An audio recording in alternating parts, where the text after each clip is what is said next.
So you're going to start drawing.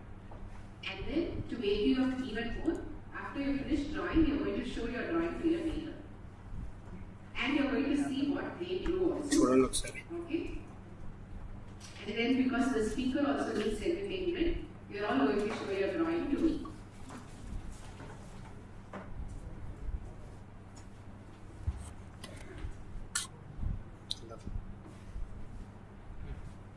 Sound so.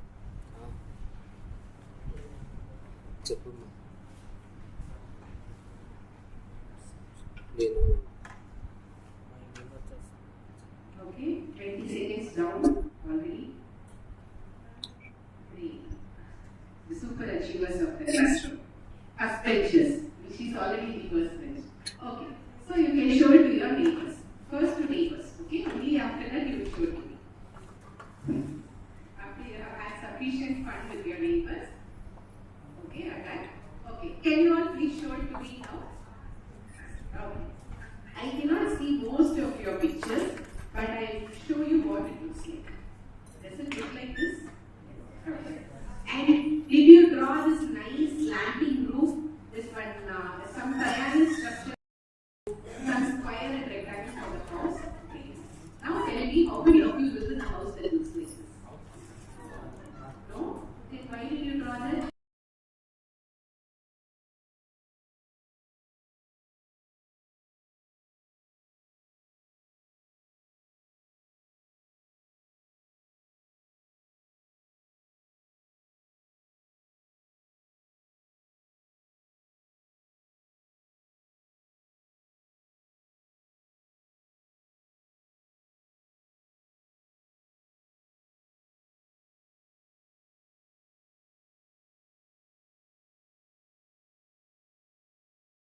What if I interest my daughter to you all and ask you to teach her to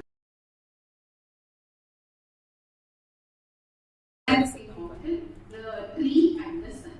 Why do you do this? This is called learned bias. So because you were conditioned to believe this is how a house should look like, and because all the drawings of the houses that you saw look like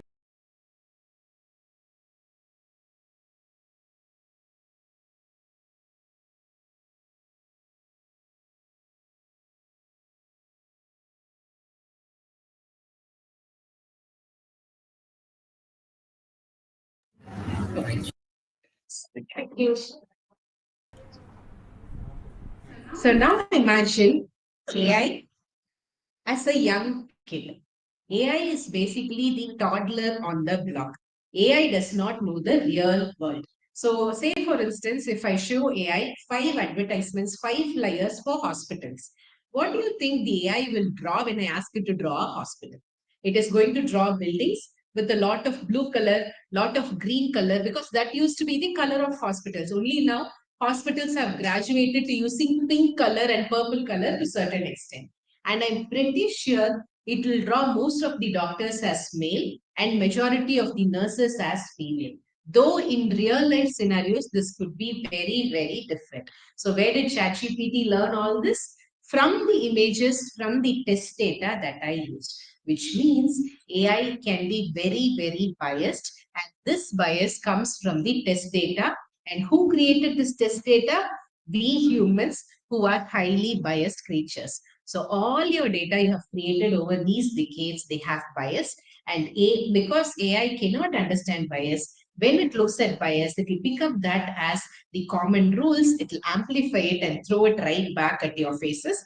And a good set of examples for that is this set of images. So these images were created by an AI called Midjourney, I believe. This is an AI where all you have to do is just describe the image in a few words. Just say, draw a hospital, draw a nurse, or give me the image of a doctor, and so on.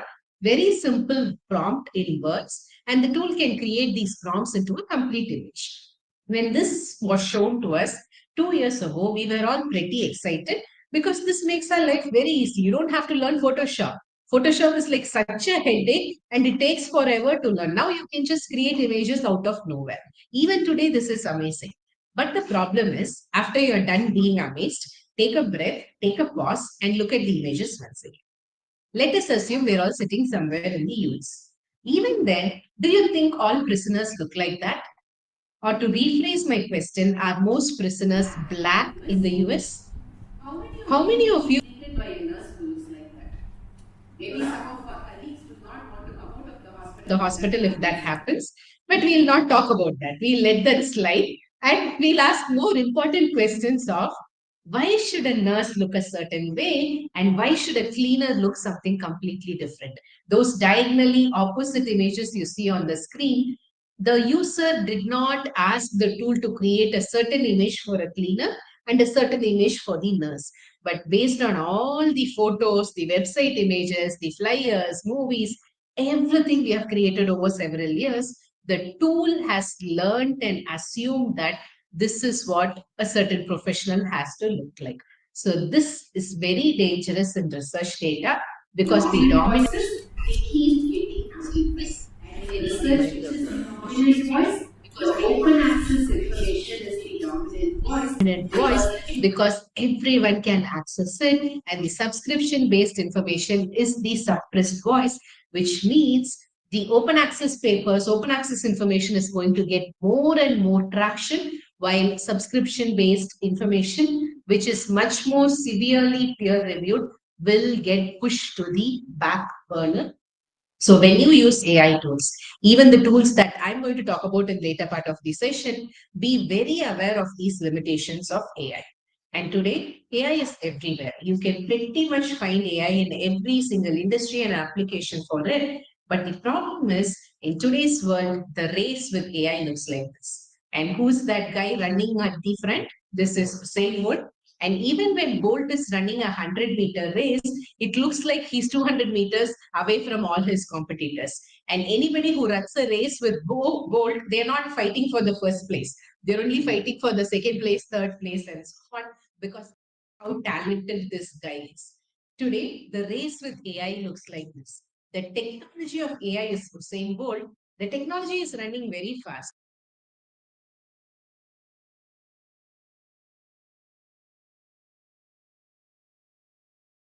LLMs, they are very, very energy intensive. They have a huge carbon footprint, but nobody is talking about the environmental impact. So, this gap between the technology and everything else concerning AI has to be bridged if we are to use AI sustainably, not just in research, but everywhere.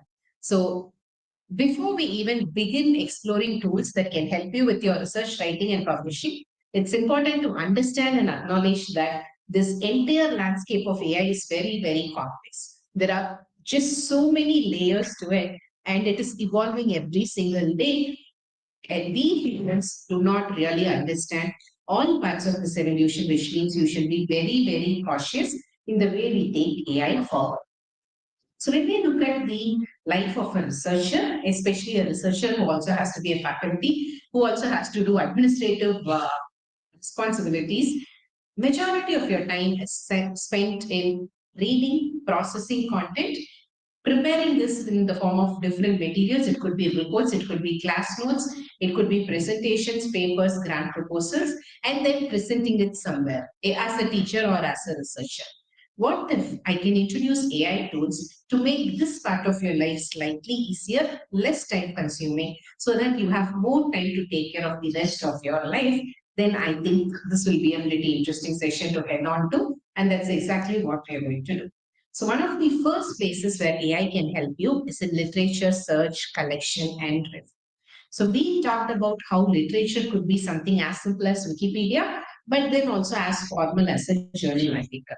And in most of the cases, your focus is to collect these primary and secondary sources and not end up with tertiary sources, because tertiary sources, as informative as they could be, they cannot be used on your original papers. One small switch you can do is to move your literature search from Google Scholar to AI based semantic tools like Semantic Scholar.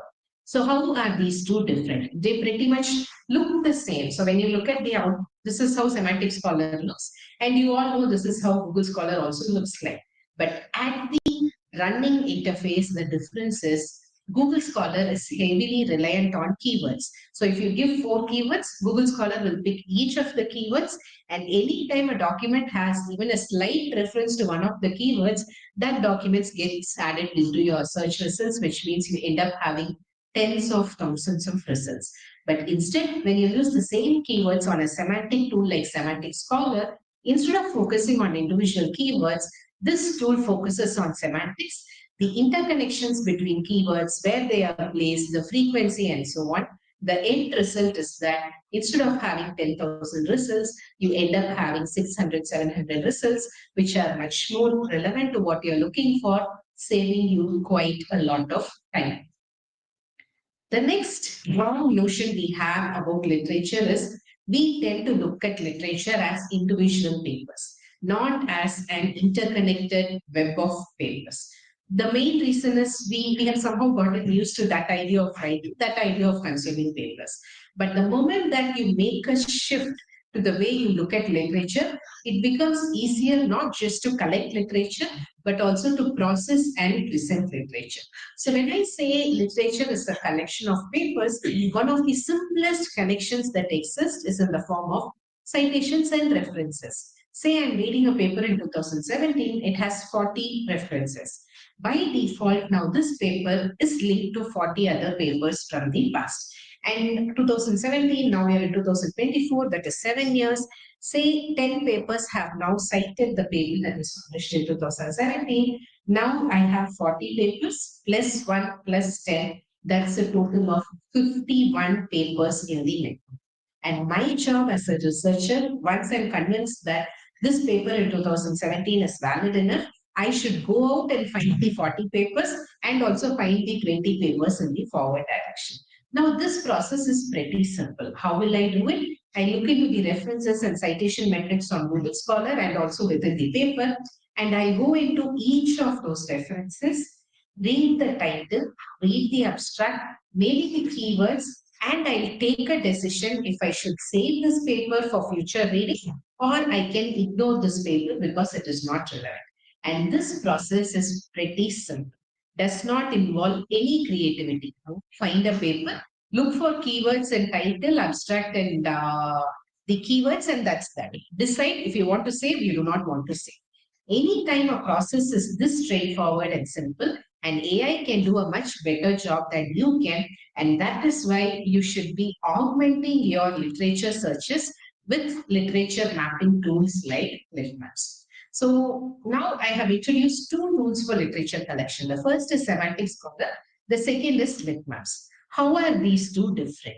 So Semantic Scholar, Google Scholar, all of your search engines, they follow a top-down approach, which means first they collect a lot of papers and then you should spend your time to screen out unwanted papers and finally filter out and arrive at what is essential. Whereas in cases of these literature mapping tools like LitMaps, Research Rabbit, Insightful, you have n number of tools. In these tools, they follow a bottom-up approach, which means you start with a handful of papers and at every single stage, you intentionally collect only papers that are very strongly associated with the original collection of papers that you picked out. And this saves quite a lot of time because you don't stumble upon too many unnecessary papers. So how do you make a search on LitMaps? Similar to your Semantic Scholar or Google Scholar, just start with a few keywords, start with one paper, multiple papers. And in this case, when I start with a single paper, this blue paper with the double leaf structure, this was my initial paper. So based on this one paper, LitMaps has built this seed map with 20 other papers. Now these 20 papers are not just related to my paper of choice, which had around 150 references or so, but these papers were selected because they also have a lot of interconnections amongst themselves. So I will show this to you in the hands-on session tomorrow. So these circles are the papers and the lines between they are basically citation connections. You will see that there is a lot of crisscross interactions between multiple papers, forming these a very good collection of interconnected papers that talk about the topic of your interest. So all I see on the screen is just circles and lines. And this is an AI tool. I cannot just trust an AI tool and believe that these are my most important papers. How do I vet it? If you're interested in knowing what each of these papers mean, just click on the circle and you'll have an interface where you can read the title, read the abstract, click on the title, you'll be taken to the journal page. You can read the full text if it is available before you decide if you want to save the paper or not. And you can save the paper within bitmaps. You can also organize the paper, add color codes, tags. All of this we'll see tomorrow. And also how to build this literature collection in the next steps. One of the way in which you can collect literature is by using this AI tool called Source. So when will I use Source? I use Sourcely when I'm just hitting blind. So I'm reading all kinds of random papers, and then I find that there's this one paragraph on a paper which is very interesting to me, but I do not know how to collect more papers on this particular paragraph. In such cases, in a traditional way, you have to figure out what kind of keywords you can use to find similar papers. But with the availability of Sourcely, you don't have to do that. Just copy the entire paragraph, paste it into Sourcely. Sourcely will figure out the keywords for you and pull out the related papers.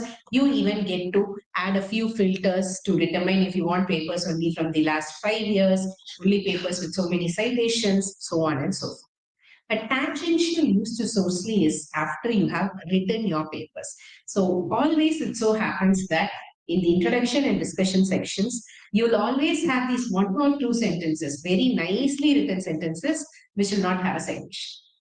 Without a citation, those sentences are useless to you. You cannot retain them on your paper.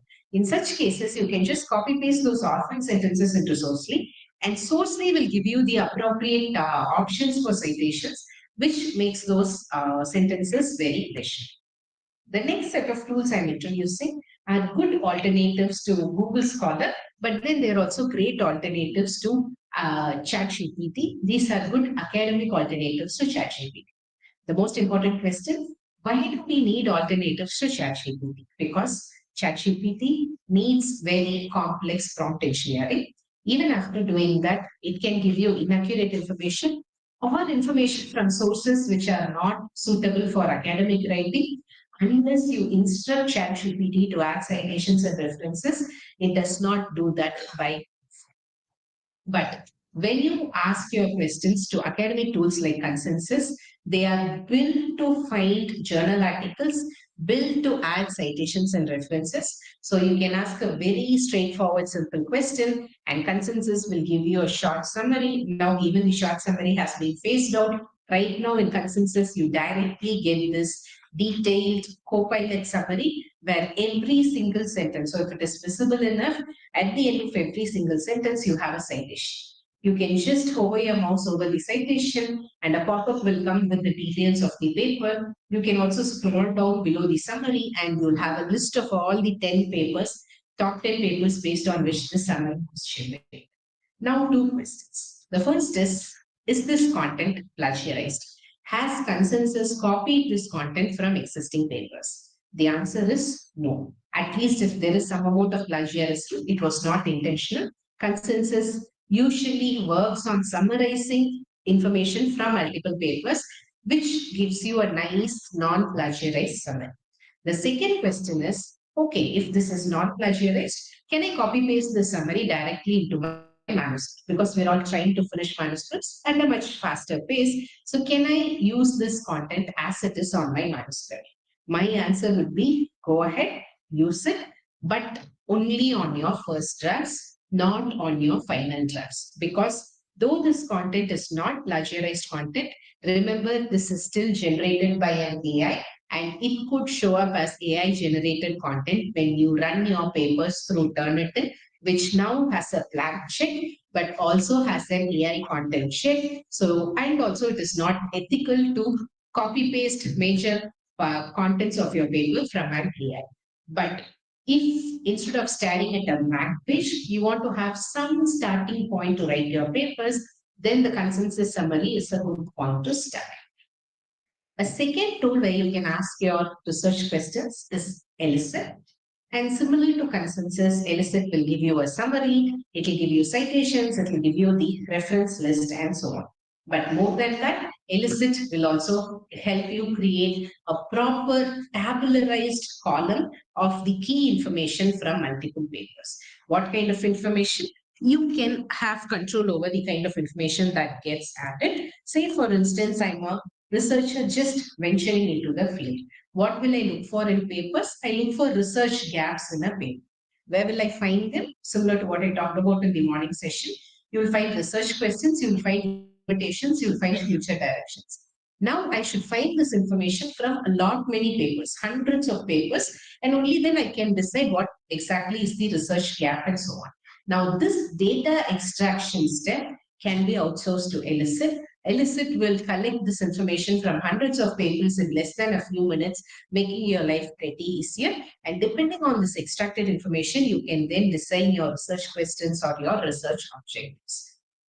Reading scientific papers is tough. It is also boring on most of the days. This comes from someone who has to read manuscripts day in and day out as a part of the job. So, why is this manuscript reading process so difficult? One is because the language is difficult, coming from a country where English is not a first language, and also because the formal language, formal English on these manuscripts is sometimes a bit daunting. The second reason is these manuscripts do not always tell you the full story. Manuscripts are written for experts. So if you're not a top expert, you don't understand why this is important. Where is this coming from? What did they do before this and so on? In such cases, you can take a help from an AI expert called SciSpace Copilot. So the name of the company is this, SciSpace, like SciHub, and the functionality is called Copilot. This robot-like two-dot structure, this is the Copilot feature. Instead of uploading your paper on a PDF reader, just upload the PDF version of your paper into Copilot. Anytime you don't understand a certain paragraph, use your mouse, highlight the section, and on the pop-up, use this feature called Explain Text. You'll get a thorough explanation of every single terminology of the paragraph. It will give you a nice summary, and this will not only work for text, it will also work for your equations and tables. So you have all these very tough engineering equations in your papers, and you want to quickly understand what those equations mean. You just have to click on Explain Math Table, add a screenshot of whatever you don't understand, and the tool will find all the relevant information for you to understand this particular equation better or table better. And once you're done through all of these data extraction processes and so on, then comes a step where you have to actually sit and read these manuscripts. The way we consume information has evolved over the past several years. We no longer read blog posts, we listen to podcasts. We no longer read posts on FB, we watch reels on Instagram. So the way we consume normal information has evolved so much. But the way we read papers, not so much. We still read papers on a screen or maybe read papers on a printed version on a hard copy or so on. So why hasn't this evolved? Simply because papers are not published as podcasts. They are still published in a very conventional way. But with AI, even if papers are published as PDFs, you can still convert them into audio files. That is where tools like Speechify and a very specific academic tool called listening.io can come and share. So these tools are where you can upload your papers, you can upload your class notes, you can link them to your emails, which means when you're commuting to your institution, you can listen to papers you want to finish, you can revise your own class notes for the next class that you have, or you can also upload your own written manuscripts to catch errors. So when you can let your imagination run wild, you'll find so many tangential applications to these as well. Next comes the stage of summarizing, size space, elicit, then consensus. All of these can give you good summaries, but those summaries are slightly shorter, and you have less control as to what papers get added and so on. That is where you can make use of summarizing tools like Scholarly, for instance, where you can upload one paper, you can upload multiple papers, and this tool will come out with very nice summaries called flashcard summaries. These are like few points on one small card or one small slide. And the advantage is that you can download this information as a PPT file. So say you're trying to convert one of your papers into a PPT, or you have a handful of papers which have to be converted into one single PPT, then you can upload it, get it as a PPT. This basically works also for preparing your class notes, summarizing your class notes, not many applications. Then comes the process where you have to write, where you have to add your own thoughts. Even when you're writing a review article, it is not just a summary of information, you should also present your own perspectives. Here again, you don't have to sit and put pen on paper and write, or sit on your computers and type forever. Instead, you can hire your own personal assistants, which will sit as a nice app on your mobile phone or so, apps like AudioPen, where you can just dictate your notes. And these tools, they'll capture your notes, not as it is, they'll capture it as it is, but then they'll also go one step further, proofread your dictated text, remove some of the unwanted content, structure it properly, and it will be ready for you to download as an MS Word document. Download it, incorporate it into your papers. Your writing now becomes much, much easier. Especially if you're not very good with typing, you don't have to worry about it. Just dictate your notes, you're done. And also, when you want to work on multiple screens, this can come in really and good manuscripts, we saw how they also depend on having good display items to good figures to really support their publication and preparation. Here again, AI like Midjourney and so many other free tools can give you ideas as to how you can design figures, but the figures generated by such AI cannot be used in your manuscripts because journals do not accept AI generated images within the main text of your manuscript, not even in the graphical abstract. So there was a time when journals were not strict about using AI for graphical abstracts, but now several journals have started explicitly mentioning that you cannot use AI for creating such images. But these are still great tools for creating content images for your classroom activities or for a simple conference presentation or so. Go ahead and use them. Then comes the question of statistical analysis. When you have some amount of quantitative data, then most of the business analytics tools can really develop as research analytics tools, but only if you know what data you're looking at and what is the final output that you want. Where are you headed to with this data? Once this directionality is clear, then you can use tools like Tableau, for instance, to get insights from your data. And recently, there is one other AI called Julius.ai, which is also gathering a lot of popularity when it comes to getting insights from very complex quantitative data. Then comes this elephant in the room of managing references. And the best way to do this is to have a reference manager because it is free, it is simple once you spend half a day to master the reference manager. But in the worst case that you did not use a reference manager and you end up having a paper which has like 50, 100, 200 references which have to be checked or which have to be converted from one style to the other, then you can use this AI tool called Trix, THRIX. So this tool, you can just upload your references and quickly convert it into a style of your choice. And all of this will happen in less than 1 minute. But the catch here is, at least on the free version, Trix will not work on your citations. Citations are still your headache. Trix will only take care of the references.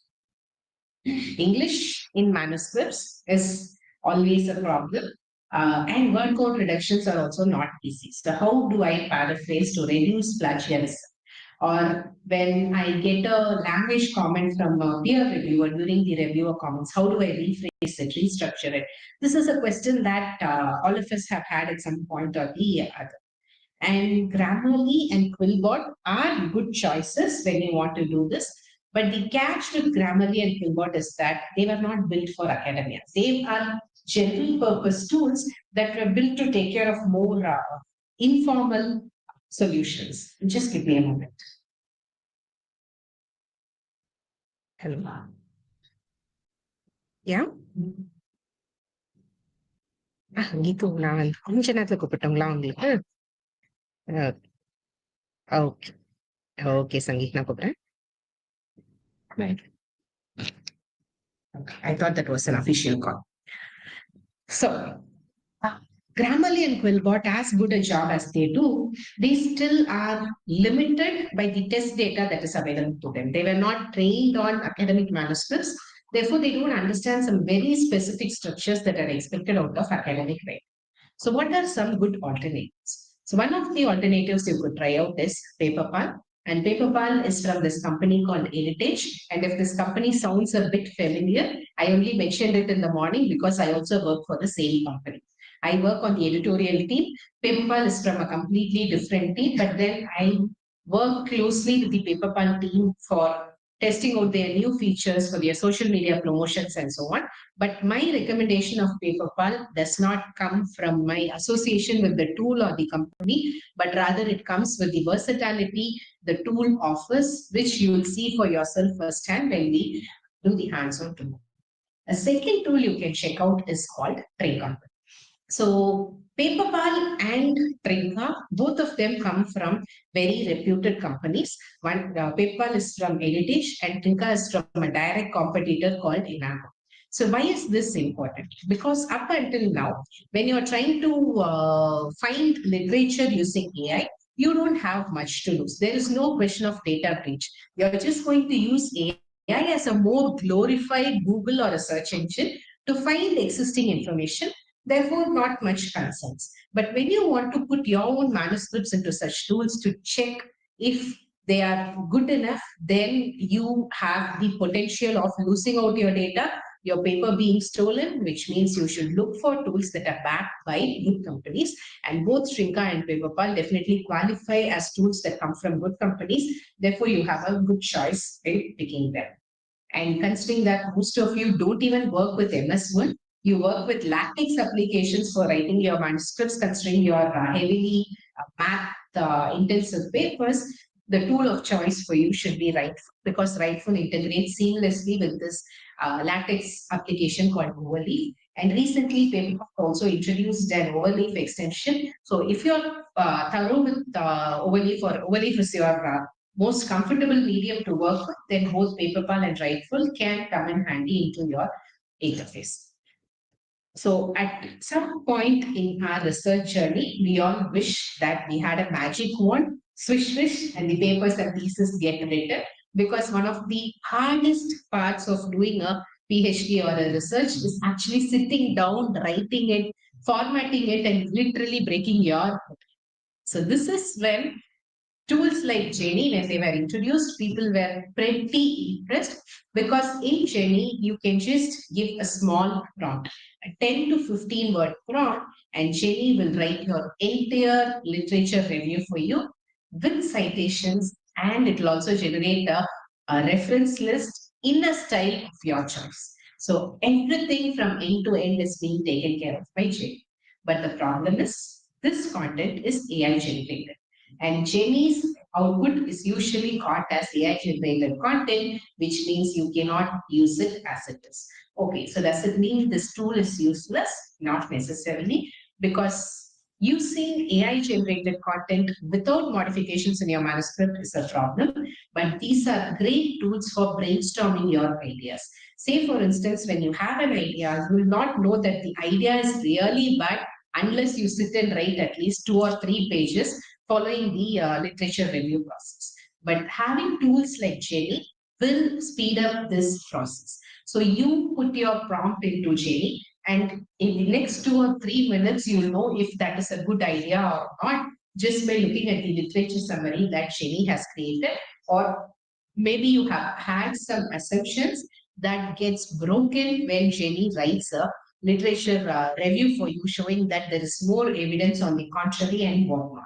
So, two applications for Jenny. One is use it as a brainstorming tool. Two is to overcome your writer's block. You don't have to stare at a blank page. Instead, Jenny will give you all the outlines, the table of contents. So that will help you structure your manuscript before you actually start writing, making life slightly easier. And once you are done writing your manuscript, then comes this painful process of having to sit and check if everything is okay with the manuscript. right from the title to word count limitations to checking if all the citations match with references, all the reference details are okay, declarations are there. This is a pretty painful process. This is where PaperPal has a solution for you in the form of this feature called manuscript check. So here you can just upload your final draft manuscript and PaperPal will check your manuscript for close to 40 different aspects and tell you what is okay, what is not okay. It will check your title, it will check your author details, it will check your abstract, it will check for language, your references, citations, everything gets checked and you get a report similar to what you see on the screen. And all those green pop-ups, they are all okay. So you have done a good job. And all the features that show a red mark, these features need your attention because they don't qualify not good enough for a journal submission yet. This report will guide you where changes are required. You will have to make the changes and then submit your paper for the initial submission, giving you a much better structured paper. Of course, you have to also follow the journal guidelines and add those concepts. And after doing all of this, peer review awaits each one of you, and even well structured papers will still get written on the experimental part, on the structural part, on the English language part. What if I can help you hire peer reviewers even before your initial submission? So you finish your manuscript, you don't submit it to the journal. Instead, you submit it to a peer reviewer directly. And this peer reviewer will look into your manuscript and give you a nice, lengthy, super critical report. And based on this report, now you change your manuscript, do all the revisions, and then go for the actual journal submission. You have a way better structured paper that is also scientifically sound, which means your chances of being desk rejected are very, very less. Your paper, as long as you have matched it correctly with the journal aims and scope, your paper 100% will go into the peer review process. And even there, because you have already addressed most of the critical points, the actual peer review might be a bit more kinder, will take much slightly lesser time at least. And instead of going through 4 rounds of peer review, your paper gets accepted after 2 rounds of peer review because you've already done the peer review and the changes. This all sounds nice, poetic. Where do we hire these peer reviewers who will peer review our manuscripts without an association with the journal? And AI can do that for you, and that AI is called paper. Now, the question you should be asking me is you're asking all of us to submit a fully prepared manuscript into an AI. What if someone steals my manuscript as it is and publishes it somewhere? You just have to Google for this tool and see who's behind the tool. This tool is built by some of the most prestigious institutions across the world. This tool obviously is not free. Several of the tools I introduced today, they are not completely free. They are something called freemium tools, which means you can check out some of the features for free, but if you want to experience the full tool, you should still go for the paid version. Paper Wizard is almost completely a paid tool. And as far as I noticed, there's only one premier Indian institution on the list of developers. It was IIT Bombay. Apart from that, you see all those big Ivy League names, they have all come together to build this tool. And because of the association with such prestigious institutions, we assume this tool is safe enough where you can give your manuscripts. Because even with Turnitin, there have been cases where breaches have happened. So you should, of course, take the necessary precautions, but this is a tool you could check out. Teaching today is no longer just about teaching. You are expected to write grant proposals, win those grant proposals, bring in the money, manage the money, do the actual work of research, get your papers published, get citations for those papers, and keep doing this over and over again.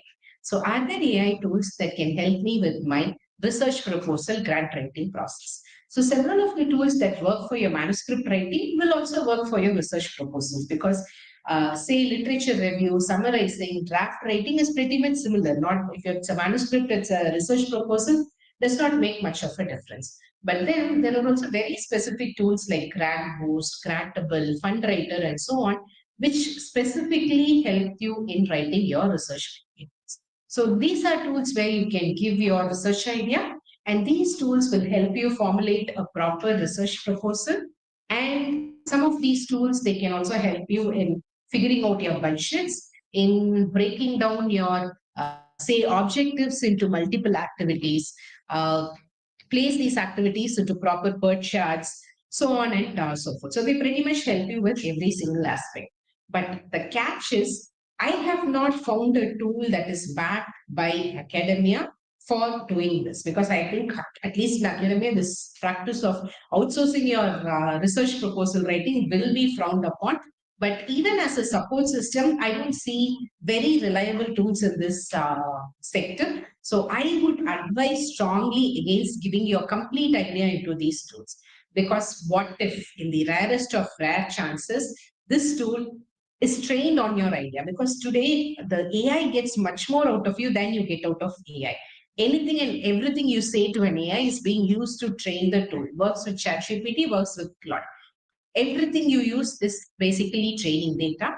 And what if your idea is used to train the AI, and by some misfortune of events, your idea as it is taken and presented to a competitor when they are trying to search for something using these AI tools? It's a very slim possibility, but even then, if I have a very novel idea, that $1 million idea, I'm not going to give it into an AI tool.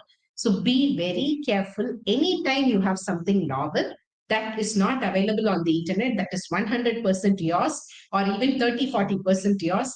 Be very, very careful about putting these ideas, these thoughts into an AI, because you should protect your ideas.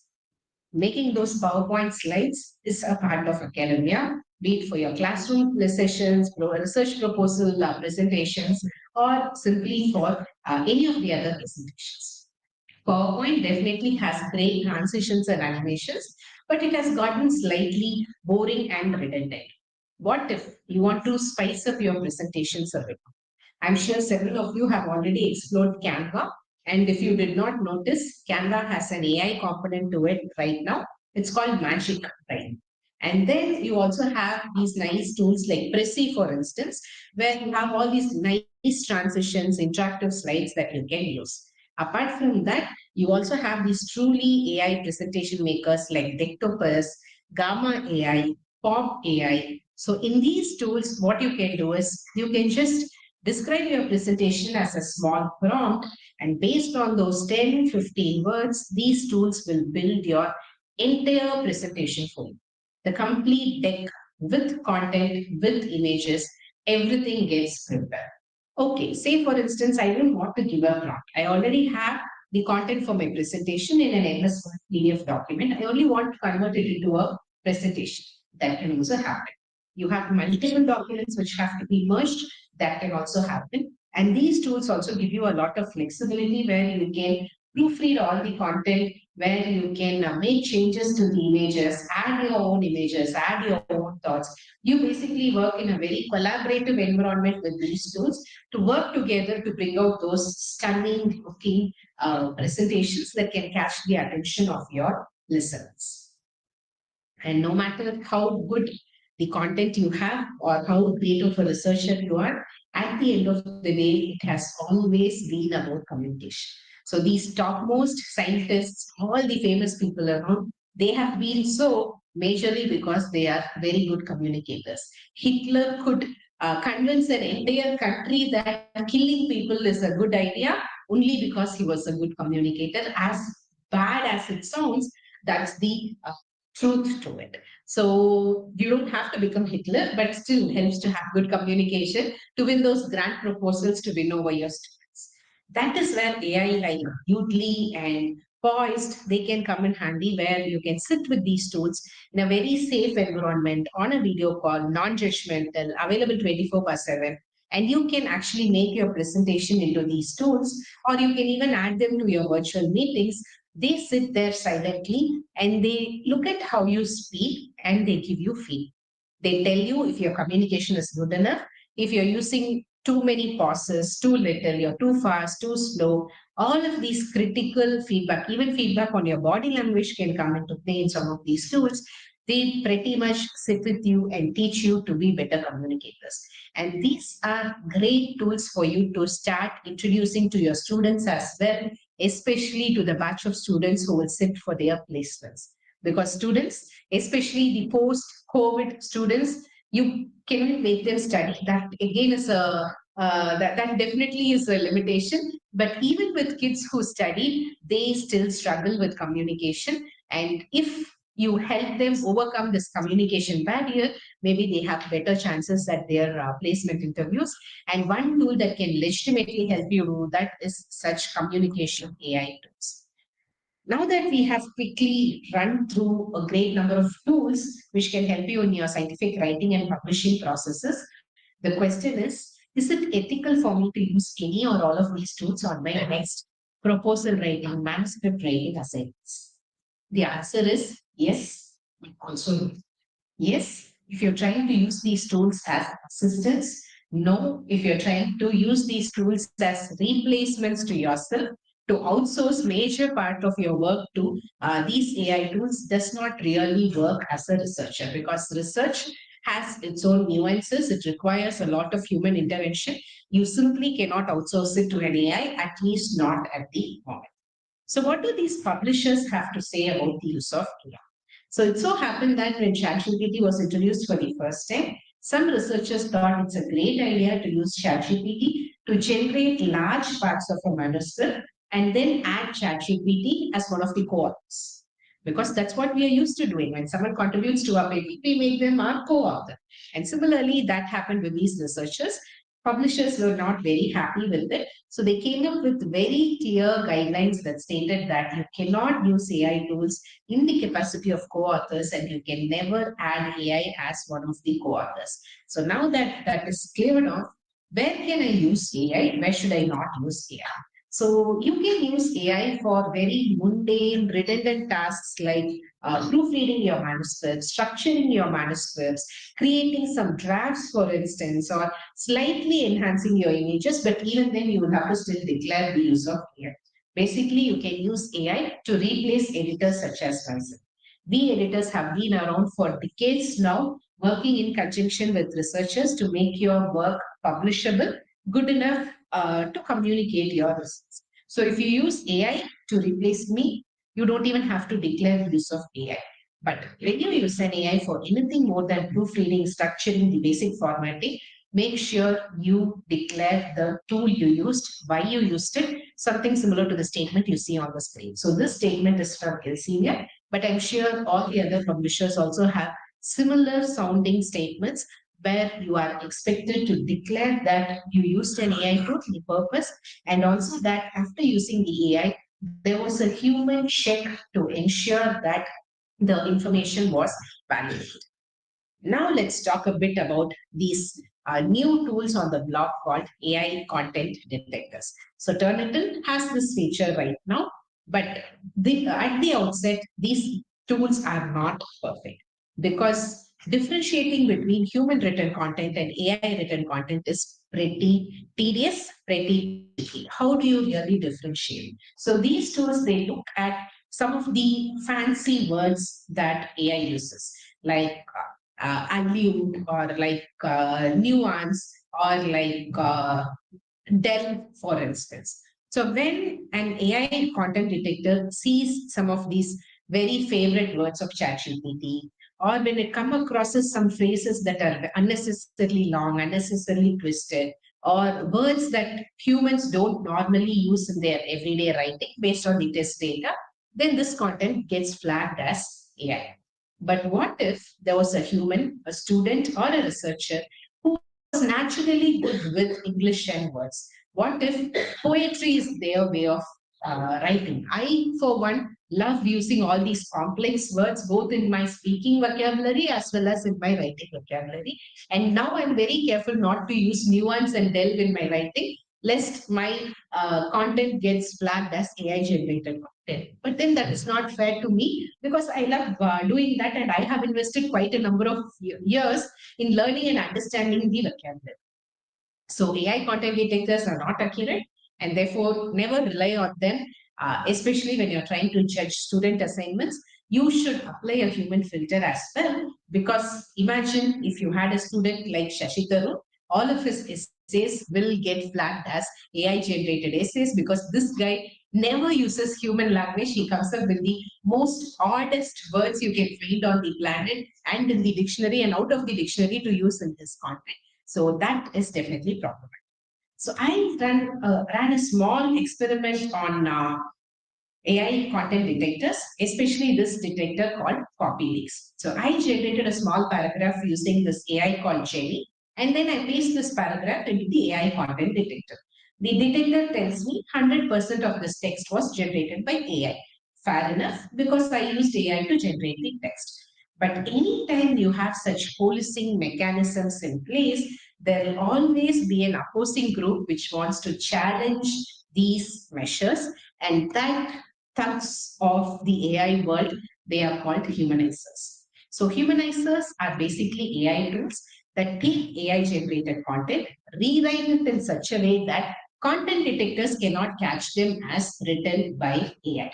So let's also do a small experiment with them. I picked a humanizer called Stealth Writer. So I take the same Jenny written content, put it into Stealth Writer. Now this AI is going to rewrite my content in several ways.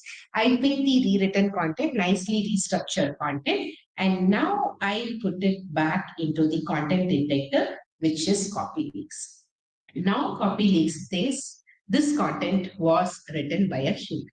And I assure you, I did not even add a full stop or space to the content. The content was written by an AI, rewritten by yet another AI, and then the AI content detector thinks this is human written. This is in no way an invitation to any of you to use humanizers to cheat the AI content detectors, because that doesn't work in the long run. Maybe the content detectors cannot catch them, but as a human, when you look at the content, it is unnecessarily complex, unnecessarily lengthened up, and you will look at it and it will definitely look odd to a human editor or a human reviewer for that matter. Being a faculty should be primarily about teaching. So, do we also have AI tools that can make the teaching part of our life slightly easier? Yes, that happens. And one of the first tools you could check out is eduai.ai. And this is on top of the list simply because it offers you a lot of free options that you can check out. You can check out the tool for almost 15 times for free, I believe. 15 prompt engineering options are there. So Eduate will help you create your lesson plans, create activities or what can go under each of these topics in your lesson plans. It will help you create assessments, even evaluate some of those assessments, your student assessments for language and all these basic structures, and also to create your presentation content to a certain extent, if not extensively. And you can check this out for free. If time permits, we'll also experiment with this tool tomorrow. And the second option you can check out is called Education Copilot, which also runs pretty parallel to Eduate and gives you the same functionalities. A third tool you could check out is from Turnitin. It is called GradeScope. And on GradeScope, it is mostly about creating your assessments and managing your assessment evaluation. And this works not just for MCQs, it works even for very detailed subjective assessments. But the catch here is GradeScope is not free. You should register yourself for a demo before you can get a demo from Turnitin. So give me just one moment.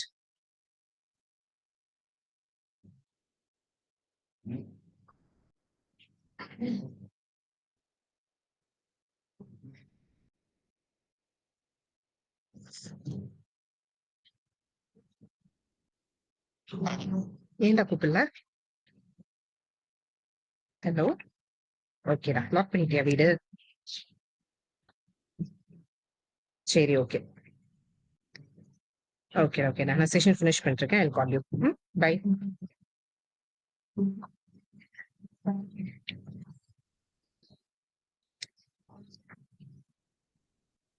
So when it comes to teaching, when it comes to the teaching part of being a faculty, we are still navigating the use of AI. At least when it comes to the use of AI in research writing and publishing, we have publishers who clearly tell us, okay, this is okay, you can do this is not okay, you cannot do this.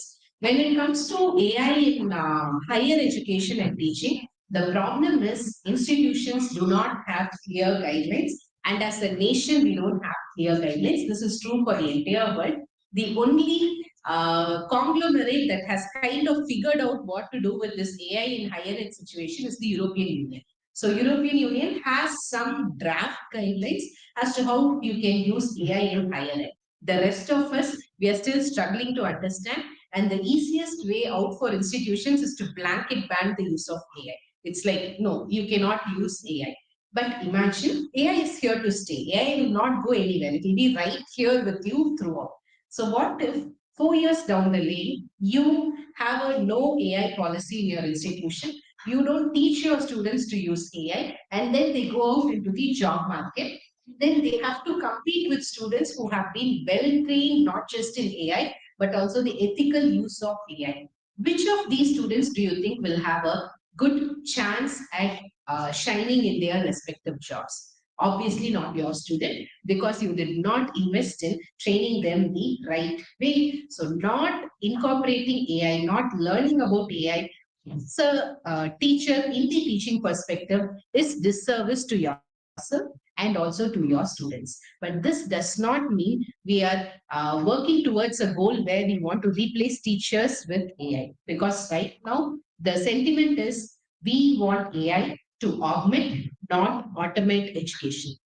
We want AI to augment the effort of human teachers so that both the teachers and the students have a much better experience in their classrooms, not to automate the entire process and do away with teachers. So remember, when it comes to AI in higher ed, we are still looking at AI assisted classrooms, but these classrooms are still going to be led by human teachers who are well trained and who are well aware of what AI can do, but then also what AI cannot. So now coming to the question of should students be allowed to use AI? I think I've already answered it. My take at every single table, every single committee meeting that I have had an opportunity to sit at, I have always advocated for introducing AI to the students because AI is here. You cannot run away. But how do we do that? It's all nice to say that include AI, include AI. But how do we include AI? One of the simplest suggestions that I normally offer is say you have 5 assignments in a semester. For 4 assignments, you keep your policy. You tell students you cannot use AI. If you use AI, you'll be penalized. I will not give you marks. But for one of those assignments, encourage them to use AI. But the problem with encouraging students to use AI is you can no longer evaluate the end product. So if you say, okay, I'm going to give you an essay question, use AI and bring me the essay, the process is a complete waste because the product does not mean anything. The essay can be generated just like that in a few seconds, in a few minutes. So if you cannot assess the product, what should you be assessing? You should be assessing the process. Set a question in such a way that the students cannot find a direct answer using AI, but to arrive at the answer, they should be using one or more AI, and the student, whoever uses the simplest or most efficient set of tools, or who discovers a completely new tool that is relevant for your classrooms, that is the student who gets the highest marks. So when you incorporate AI into your assessments, everything has to change. You cannot keep asking the same question. You cannot keep doing the same evaluations that you do today. You will have to do a complete paradigm shift in the way that you run your classrooms and evaluations. But this is inevitable. You have to start somewhere, and the best place to start safely is at one of the assignments in a semester and also in your formative assessments. When you want to use AI for evaluation, so say just having EduA to evaluate your student assessments becomes really easy, but you cannot use that on your final exams because you have university regulations and your own institutional regulations. But you have much more freedom as to how you want to run your formative assessments. The assessments you run every 2 weeks or every month or so, run them, test them, experiment them by giving questions on an AI, asking the students to submit an online submission and then using an AI to evaluate, to educate yourself to see how it works and also to be closely associated with these tools. I personally believe that this is the right way to go. So if you're someone interested in Greek mythology and all these mystical stories, this story must not be new to you. There was a time when fire belonged only to the gods. Man did not have fire, and gods preserved the fire with all their life, and they did not want to share it with humans.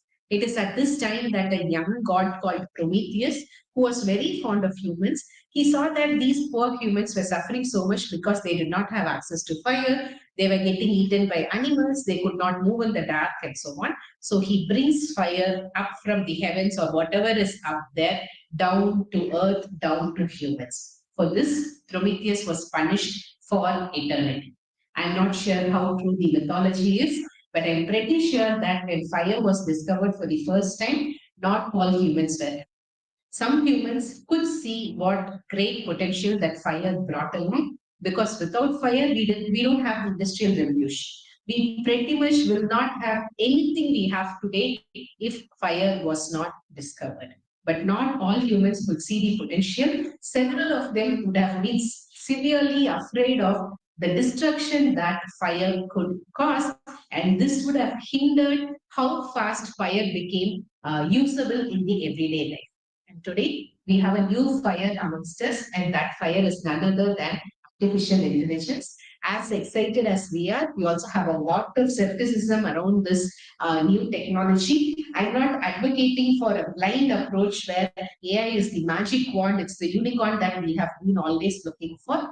But despite its innumerable problems, AI also has a lot of promising features, especially in research and in teaching your classrooms. There are so many ethical ways in which you can use AI. AI is not all bad. So I would say approach AI with an open mind, and maybe it will surprise you in more ways than you know.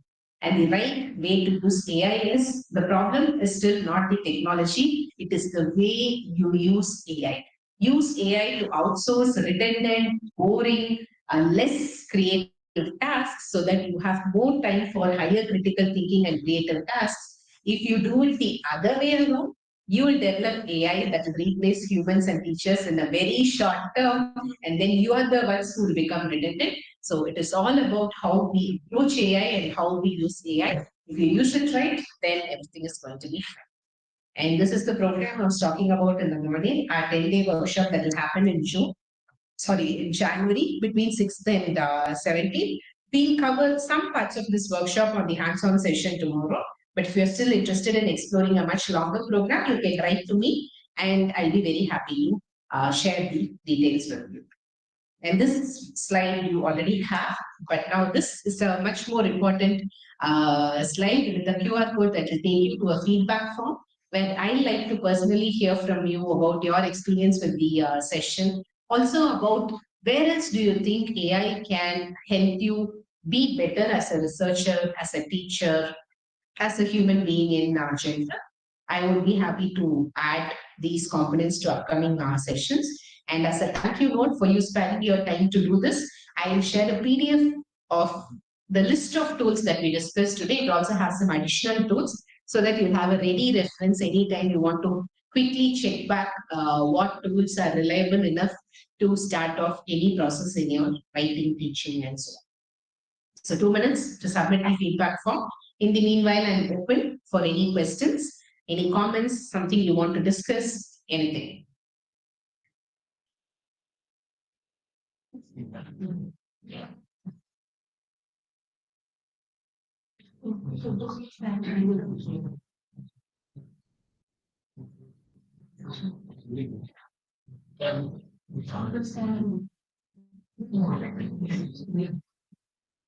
Madam now suggested call sorry papers and all. Is it safe that one? Um, so it will be saved in your local server, in your local account. But PaperPal claims that they don't use the content as it is for training their data.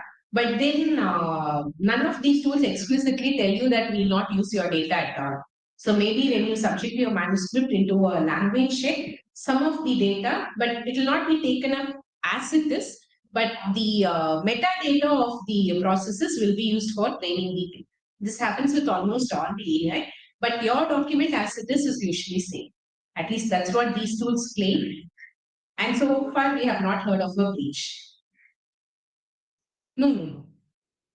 No, not to a cloud where It is accessible to everyone. But it is like storage on your Gmail, for instance. So when you send something on Gmail, it is available on Gmail. That's the reason why the moment you log into your Gmail, you can access the content on any of your devices. Similarly, anything you upload on PayPal will be available within your app, but not on the general internet or on a common link. No, it should not. When you use these trusted tools, it should not. But anytime you want to use a tool, just do a quick Google search, do a quick reading of the reviews to see that this has not changed. Just to be cautious. Yes, sir. You need someone put image generation tools. Sometimes during research writing publications, you need to draw some flowcharts and graphs, some diagrams. So it's a really good tool. Yeah, you can try out eDraw Max. I don't know why that slide did not pop up. So that tool is called eDraw Max. Simple E, DRAWMAX. eDraw Max is the tool. I will give you a quick demo tomorrow where you have a lot of these nice templates for all your electrical engineering diagrams and your flow charts. For everything, eDraw Max has templates. In addition, it also has an AI feature. So when you want to draw something, you don't have to exactly draw. You can just describe it using words, give all the components, and the tool will bring out the diagrams for you. It's very basic right now. It's still in beta version, but I think once it develops, it will be a really good tool. eDraw is one very famous module when it comes to flow diagrams. And all your block diagrams, electrical circuits, all of that is available on eDraw Max. And also you have something called draw.io, which will help you with your engineering pictures, engineering diagrams. Very smart way to reduce AI scrolling quality. So, okay. I don't know if it is a smart way, but using humanizers is a way. But if you overuse humanizers, then your content will look very bad. Like as in, when you try to read it as a human, it will not really sound good. But if your only goal is to reduce the score at certain sections, then humanizers could help you. You have a lot of humanizer tools, and one of the tools that I checked out is called Stealth Writer. Actually, what I have done when you make one AI tool, and again you put that into one AI tool. Some words is not properly formal language, what we are looking for. Right. It's a way we need something to replace the again all the sentences in order to read article. That is the problem right now. So you can use paraphrases from Paperpal Trinka because they understand your formal language better, but that does not mean they are 100% accurate all the time. They also make errors sometimes. So a lot of human intervention is still required even when you use AI. So it's not like you can just put your paper into a tool, trust it will do a good job and sign off. Doesn't work, at least not. Mostly these are all paid versions. Yes. They're all paid versions. Almost all the tools, they have paid versions. If you want to use it minimally, then maybe the free version will work for you. But if you want to use it extensively, then it will not. They have limitations. Basically, we can use volume of Purita way. Check this one. We are keep for the whole government based on it. We have any created free, like a free tools to check that. No. Even if there are free tools, I would not trust my manuscript into a free tool because it's your own data. So it's never a good idea to use a free flag checker. Unless it is a version of Turnitin that you have for free, even then I wouldn't trust that because Turnitin is a pretty costly affair. And if someone tells you it is free, then something is wrong there. So one option you can have is you can tie it with consultancies which have access to Turnitin. They offer blank check at very nominal costs. Like they charge you for 10, 15 pages, they charge you around 250, 300 rupees or so That is one option you can have. Currently, we have an option whether we choose to go for the cloud store or not. I don't know, remain choose, go for the online, and then you will automatically self-evaluate. Yes. When you use Turnitin or when you submit your papers even to a consultancy, you should specifically tell them that the manuscript does not have to be stored anywhere. If it gets stored, then yes, it will end up as self-plagiarism later. But with these tools like Paperpal, Trinka, Rightful, they do not store your paper into the internet. They do. It's a completely outbound system. It is not connected to your main storage. What you want to cut down? 80%. Is it like what minimum charges you charge for? Okay. So our process is completely AI free. I know it's very contradictory coming from someone who keeps talking about AI but does not use AI in her own startup simply because the document does not belong to us. So we'll be more than happy to use AI, but having the legal frameworks in place is such a hassle because we have to trust that a third party will not betray our trust so that it does not affect our clients. That's the reason why we don't use AI. It's completely manual editing.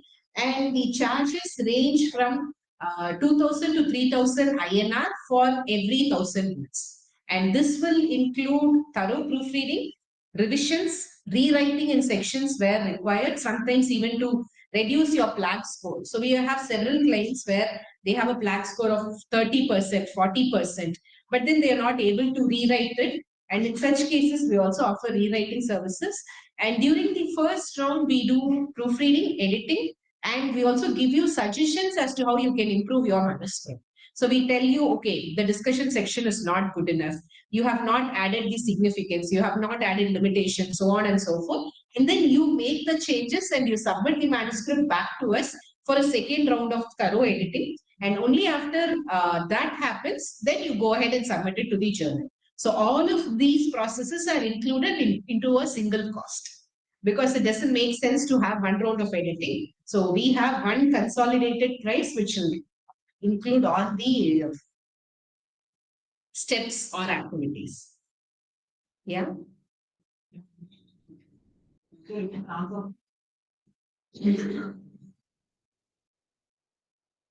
Okay. So far we have not heard of a case, but could happen, right? So not intentionally by the companies or by the tools, but that is a risk you take anytime you put anything onto the internet. The risk with these AI tools is the same risk that you have when you try to send it on an email or try to save it on your Google Drive, for instance.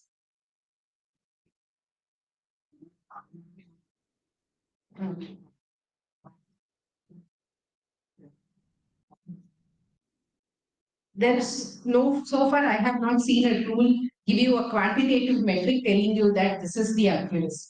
That is why AI tools work better if you are an expert. If you are a novice into a field, AI tools could become really problematic. But if you're already an expert or a semi-expert, then AI comes in handy because when you see the AI written content or the kind of papers it pulls out, you can immediately figure out what is right, what is not right. So if you're someone completely new to the field and you have no way to validate the answers that comes from an AI, then it is problematic. Then you have to bootstrap and have your own mechanisms to make sure that you are in fact getting the accurate information.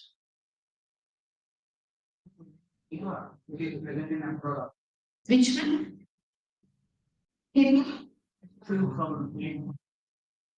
It's everywhere.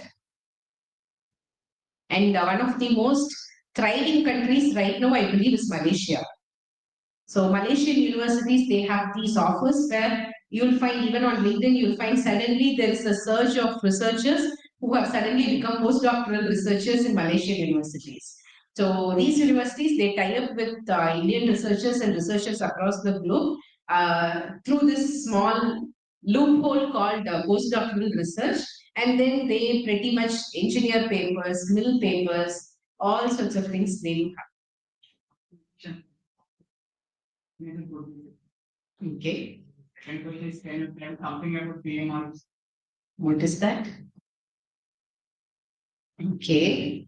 So for your second question, I have not had much experience directly with it, but I know it is a great program because it pays pretty well. But then what I understand so far is that the Prime Minister Fund is only awarded to student scholars who are associated with pretty reputable institutions and also with very reputable supervisors. So if you want to win the grant, you have to be at the right place with the right people, and that's the only way. It's not based purely on merit, which is the case with several other initiatives, but this is more skewed towards all these high-end institutions and supervisors who have more leverage, more pull with the government.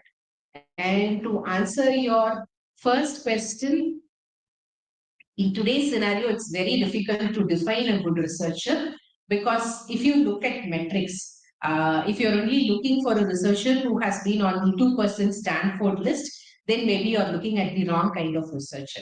And also, when you ask for a good researcher, you should be able to define who is a good researcher according to you. So, do you want to be with someone who's popular, who's on these top lists, who has 100 publications in a year? That is a system. Do you want to go into it? It's a personal question that you should answer.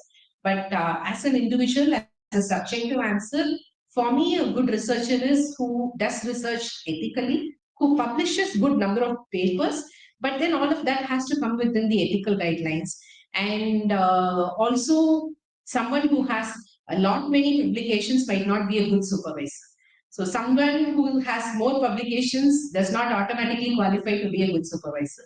So if you're asking in terms of a good supervisor must be like a teacher who is willing to see their students succeed, sometimes even beyond themselves, right? So not all supervisors are like that. I never work for someone who micromanages, who's toxic, who'll kill my mental health, not worth the trouble. When you have so much of opportunities, not just in academia, but also in the industry. So if I have to pick someone, I'll talk to their earlier students who have left the lab, and especially if someone has discontinued their PhD from the lab, that is the person I want to talk to understand what exactly went wrong. And if possible, I'll take up small fellowship opportunities. So say a 2 month, 6 month fellowship opportunity with the lab, work, understand the lab culture before I come into a 5-year PhD program. Because this is your entire life. You cannot just blindly jump into it, and then coming out of it is an altogether different story there. So basically define your own metrics. If you're someone who's very cutthroat, then maybe you want to work with someone cutthroat. But if you're someone who wants to be laid back, who wants to be ethical, then you should look for someone who is so. Maybe you will miss out on a few publication opportunities, but you'll still have your reputation intact. Your conscience will be in the right place. But if you want the Stanford 2% list, go ahead, suit yourself and publish 100 papers. If that is the game, then yeah, it's a very personal choice.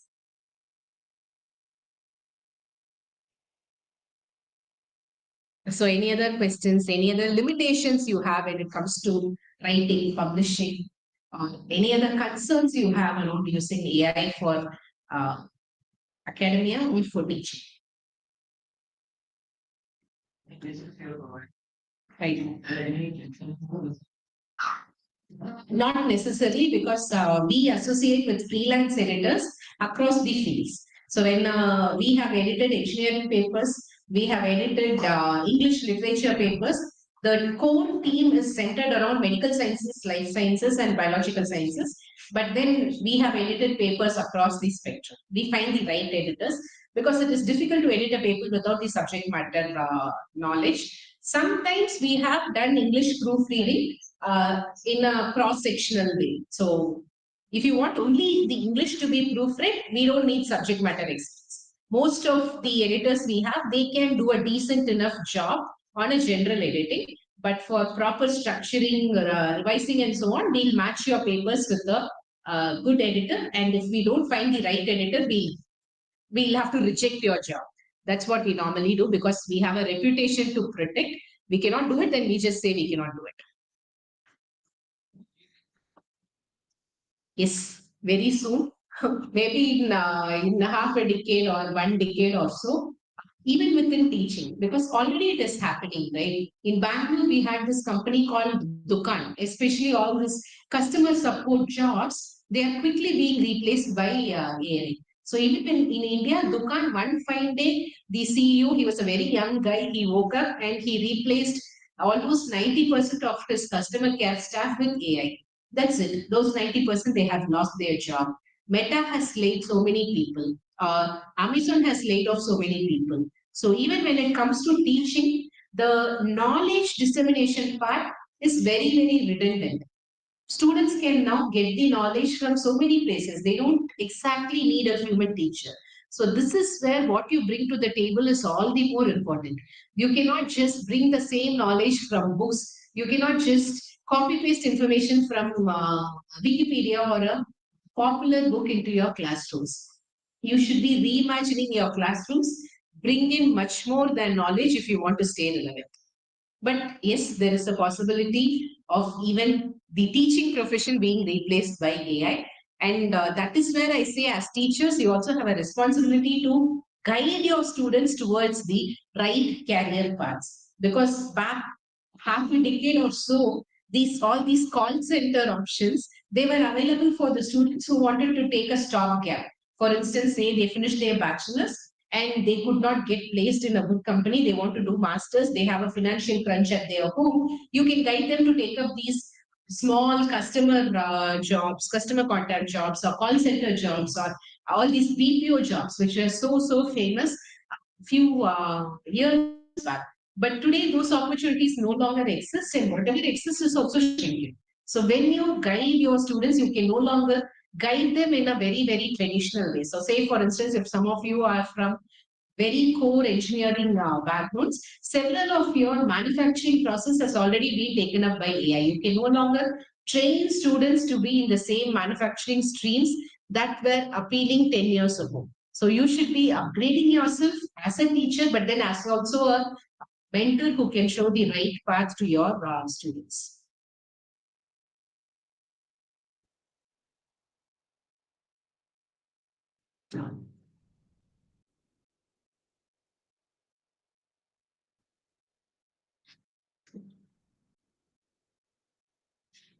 So anything else before we part? And then also the arrangements for tomorrow. They are here. Okay. So those of you who want to be a part of tomorrow's session, you should come with your laptops. Yeah, your charging cables, and some arrangements will be made for charging your laptops here, and Wi-Fi is here possibly. So then we can go on the hands-on session. And if you have some of your colleagues who are joining, then let them also know that if they want to experience the hands-on, then they should bring in their laptops.